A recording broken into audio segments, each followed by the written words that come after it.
Hello guys, nandito kami sa Sitio Libho. Anong barangay na to? Ha? Area C. Santo Niño pa rin pala to.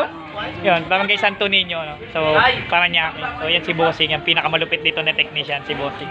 So, piso wifi pa rin siya. Siya na yung gumawa, no? Siya yung nag-configure na antena. So, yun, bale, pinalitan ng software.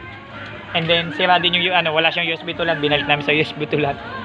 And then yun, reconfigure ng dalawang antena, naka Bridge and AP mode, multi-AP.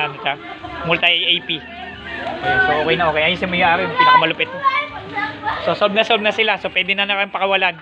So salamat nga pala sa bumili ng bendo namin sa Magallanes. Send ko din po yung tutorial mamaya. Tsaka kay Bossing, tutorial. Sige, may mga atraso na ako. Sumunod naman, kay Ma'am Mary J, tatapusin ko yung piso wifi dyan sa Manuyo. Magdadala ako ng antena, kinulang ko ako ng antena. So ganun din.